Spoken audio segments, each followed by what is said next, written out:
Good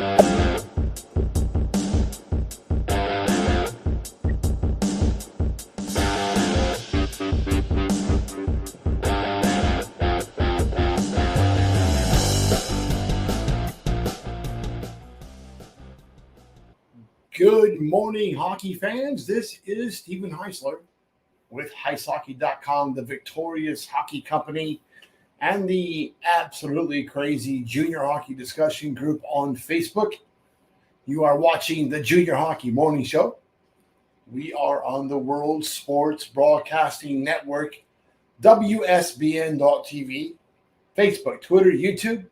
Hopefully this morning, today, this afternoon, this evening, wherever you are, whatever time you're watching, and you're enjoying the week, and you're probably going to get a laugh out of today's show. Today is Wednesday, October 25th, 2023, for those keeping track at home. Today's topic, if I were king.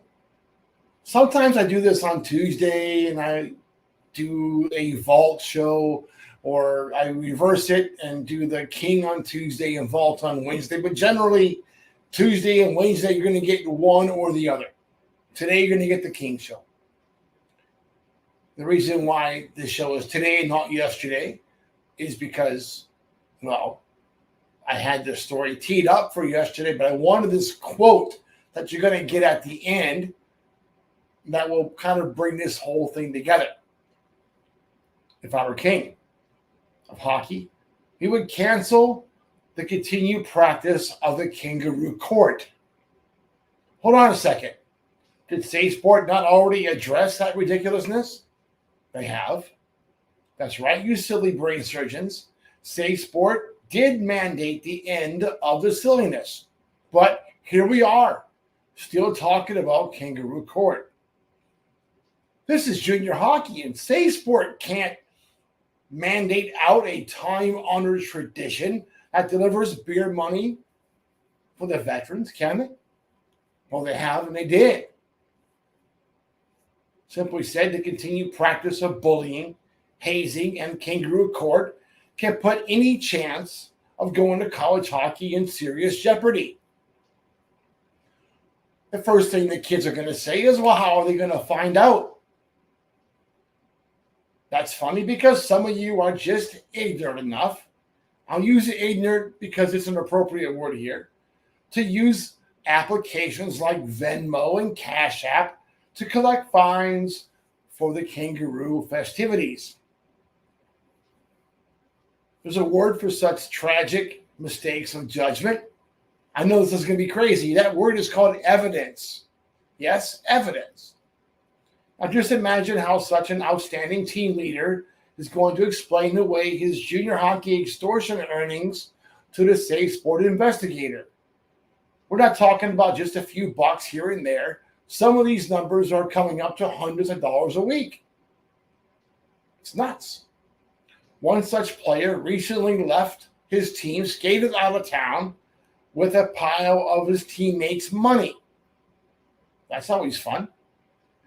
Interesting that none of that money ever made it back to the team that he extorted it from. What are the kids going to do? Tell the coach? No. Those kids are out. All that money they paid to that guy, he's gone. Now what? Nothing. No repercussions, no consequences. But here's the fun part. Parents are starting to get smart. They could almost use the scam, and that's what it is, as a forced savings account. They can let little Tommy, continue to Venmo his fines to the captain for the entire season, then file a Say Sport complaint maybe before the last weekend. Imagine how that works out. The parents can then present the payment log to the coach. Here's what my son has paid your captain or assistant captain this whole season in court fines. The captain's family wants to return all that money, or have the little angel face the rare word called consequences of an easy to prove Say Sport violation. Why? Why continue to do this?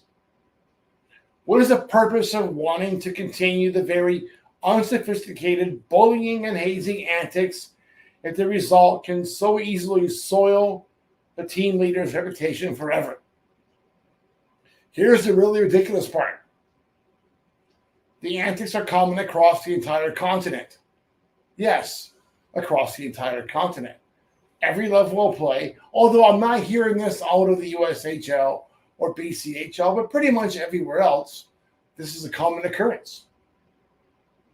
If the purpose of the kangaroo court is to curb behaviors, don't leave stick tape on the floor, clean up your stall, do your chores. If that's the whole reason behind it, then do something different.